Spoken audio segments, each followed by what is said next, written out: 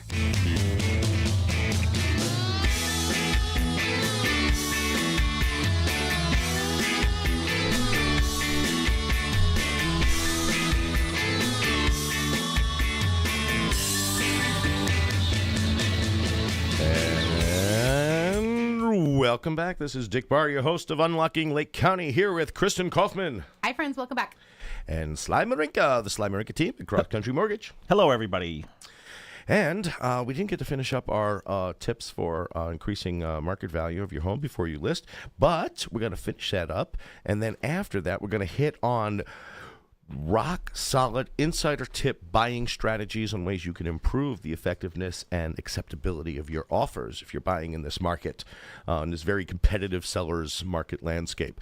So, Kristen, if we can pick up where we left off and start with the next one on our list.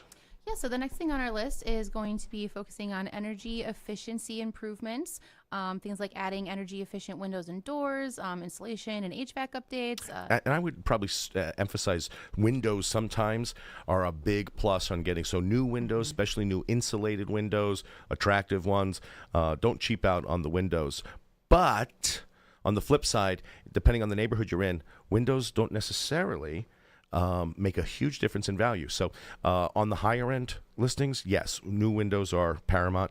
But on the kind of the more entry level to mid level, windows don't have that much of a huge effect. A lot of those buyers aren't really thinking about their energy costs associated with the home ownership. Yeah, and definitely adding solar panels will add value to your home. For anyone who doesn't understand why we're laughing, we had a whole segment about that a couple weeks ago about how it definitely does not add value to your home and could be trouble, but if you love them, get them. On the leased ones, yeah. But the owned ones, I think the jury's still out. Yeah. Moving on, so we've got professional photography and virtual tours. Dick, I want to let you talk about that a little bit because that is really where you shine. Well, thanks. So, if you're just looking to sell your house, let's say you're doing by owner, be careful not to do like cell phone shots. The goal of in any marketing campaign is to make it just like if you go to McDonald's, you go to Burger King, what do you see? You see the best looking cheeseburger you've ever seen in your life with perfect lettuce, with a perfect pickle and exact amount of sesame seeds on your sesame seed bun. Never looks that way once you get it. No, it doesn't. So the goal of photography is to attract people. So you should not be altering the photography to make it look better than it is, but you can maximize how it looks in real life using professional photography and editing resources. When you are choosing a broker to represent you, make sure they use professional photography. They're making a lot of money on the transaction. Make sure they use professional photography because that's one of the biggest things that will determine how much money you make on a sale. Too many times I've seen people using cell phones in portrait mode to take photos, and I'm going to give a precise example. We had recently sold a home. This was actually going back 2 years. In a particular neighborhood, we just got $450,000 for it. It was a Tremont model, and then 2 weeks after we closed, someone else listed a Tremont model. It was a fine home. It wasn't as nice as ours. But they did very poor cell phone photography, and they didn't ask the sellers to clean up at all. So there was junk and there was clutter everywhere, and they took these photos, and they wound up lowering the price to $345,000 before they found a buyer. They did. Some of the neighbors had complained, and then the seller did demand that their agent retake the photos, and they did come out with better photos, but it sold so much less because it had sat on the market forever. with price reduction after price reduction. So I can't stress enough the importance of professional photography. And virtual tours are starting to become bigger players in the market, especially in our community where we have a lot of our buyers coming from the naval base, and they don't get here. So they're buying this sight unseen almost. Right. So if you have virtual tours, you're increasing the amount of viewers and potential buyers for your house by having that ability to access it remotely. Yeah, absolutely. So moving on. So on our list here, and I know you kind of want me to keep it shorter here, Dick. So I'm gonna tell you what's on the bullet point. You can tell me if you want me to keep going or not. Sure. So the next thing on the list is timing of the market. Do you want me to talk about that a little bit, or should we just keep going? Yeah, well, I think we pricing strategies and timing of the market, right? Those are two big important factors, and you can touch on those briefly. We have if we want to get to the buyer strategies, we're pretty much out of time. So let's just kind of leave it at pricing strategies. We'll make this list available on our website. There you go. Timing of the market, and then of course the marketing of your home, which is the number one way to get buyers in. Absolutely. But on the subject of buying, there is another subject that we wanted to talk about a little bit, and that is the winning buyer contract strategies to secure an accepted offer. I'm sure that Sly can vouch for how hard it is to get your offer accepted these days. Brutal right now. Cash is king. I know I see that right here, number one. Lots of cash sitting on the sidelines. Lots of people not wanting to pay the 7% rates we're seeing. They would rather just, pull their money out of their investments or their savings or whatever and, dump it into real estate. So we're seeing a lot of that, definitely. Yeah, absolutely. So what he's touching on, we have a little list here of the lending terms hierarchy, right? So I'm jumping ahead of our list a little bit, but I want to stay on subject with that. So correct, cash is king, right? So having a cash offer is definitely going to be a great way to get your offer accepted. Now, beyond that, the next best thing is a conventional loan. And then you need... So let's, terminology-wise, so when we say best... most likely to be right, because some of these lending programs are fantastic, great lending options available, but what entice the sellers more, so I just want to be overly specific on that, and I'm sorry to interrupt. No, that's important, absolutely. Yeah, because when we get to the question about VA loans, people can say, well, what do you have against VA? And we have nothing against VA loans, and we'll get into that in deep. But there is a hierarchy of when you're offering terms. And then, Chris, and I'll let you take it from here. There's a hierarchy of what sellers look at because each of these products have different pros and cons. Yeah, for sure. So we're talking about most to, I don't want to say least likely to get accepted, but easiest to get accepted to harder to get accepted. Right. So then beneath the conventional is, like Dick just said, the FHA and the VA loans, which really bums me out because it shouldn't be that way, but it is. So can I share just a little bit about that? Absolutely. A lot of it has to do with appraisals. In this market, let's face it, if there's three different offers that come in, and one is cash, which means they don't need an appraisal or they aren't going to have an appraisal done. Another is a conventional loan with, let's say, 20% down, where an appraisal will have to be done because we're not at the appraisal waiver standpoint, and then an FHA or VA offer with very little down. Your seller most of the time is going to take the easiest way to get the most guaranteed bang for their buck, the most for their, and on an FHA or VA loan, it is a common misconception that, the appraisers are going to make you fix every little thing in the house. That's not the case anymore. A long time ago, yes, they cared about little, even cosmetic things. That's not the case anymore. It's safety, security. The biggest one we see is peeling paint or broken windows or whatever. But if a seller doesn't have to mess with that and they don't have to worry about an appraiser coming out and saying the value is only $300 when they're selling it for $350, seller's going to accept that cash offer more than likely. Because if you think about it, there's multiple levels of inspections in that case. So you have the home inspector being paid to come and say everything's wrong.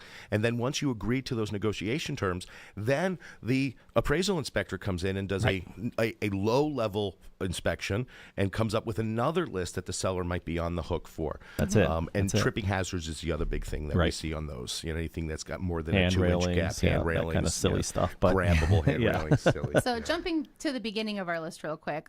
So when we're talking about strategies for getting an offer accepted, price is going to be an important factor, right? So if you're working with a realtor, you want to discuss what the appropriate price will be to offer.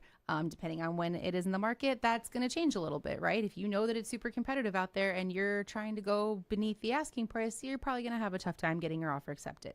maybe. Yeah. And then moving on to closing date. So Absolutely. I've flexibility. texted Yes. selling agents and asked, is a closing date a priority for your clients so that I can find out, so that I can get my clients a better option to be able to get. I'm so happy you guys accepted. just didn't say the fastest closing date, because No. I literally just had a client win a bid because he was able to push the closing date out so that the seller can find somewhere else to move. Yeah, the other 100%. offer was like, nope, I'm out. I already sold my house. I need somewhere to be in 30 days. Absolutely. And they wouldn't rent it back. So Yeah, having the quickest date isn't Yeah, necessarily, not always. but that's why you want agents who are going to find out what your clients' goals Genius. are. For sure. So moving on, we had the lending terms hierarchy, which we've already touched on. Appraisal waivers and inspections versus Now, hold on. as Appraisal is. waivers, be careful, because some lending products cannot mandate Correct. an appraisal waiver. So, for instance, if someone has a VA or FHA loan and they say, we're still going to give you this appraisal waiver, well, the contracts of the amendatory clause of those two loan products say the buyer cannot be forced to make good on an appraisal waiver. Yep. So that's an important consideration. Conventional only, Fannie, Freddie, your lender can plug the property in and run it through an automated underwriting system, which will tell them whether or not there is an appraisal waiver. So you could find that out early. Yeah, Right. absolutely. So talking about inspection or being willing to purchase as is, I never recommend skipping an inspection, but I have seen offers get accepted that have beat out offers that we've put in because they were willing to skip out on an inspection. It's not my recommendation, but it is an option for you if you're really, really adamant about the place that you found. Moving on from that, we also have something called an escalation clause, which if you are interested in that, I highly recommend asking your realtor what that could be. Yeah, be careful Basically, with it's those just- because you're basically tipping your hand on how much you're willing to pay. Correct. Basically, you're saying, I offer this much unless there's a higher offer, and if there is, I will beat it by X amount of money. I agree. I think it kind of just shows what you're willing to pay. And Great. yeah. So moving on from that, talking about the home warranty, closing cost credits, being willing to forego certain things, accept certain things, accept the risk of certain things are really going to help get your offer accepted. The more you ask for it, the less competitive your offer is. And we're not saying those are bad offers. Not at all. We're saying it's less competitive. And competitive landscape, these are important considerations. One more time, I want to make sure, because Sly's not going to be joining us next week. Sly, give me a plug. How can people reach you if they want to? Absolutely. Cell phone's the easiest way, 847-722-1775. My email is sly@ccm.com. And my website is ccmsly.com. So any one of those ways. Great. And Kristen? If anyone wanted to get a hold of me, best way to do it would be my cell phone, call or text 847-977-6751, or email me at kaufmankristen@gmail.com. Thank you again for joining us. Thank you two, for being here. Thanks for having us. Thanks to our sponsors, Fidelity National Title and Harder & Schotten Law Firm. Pleasure being with you this week. We'll see you next week.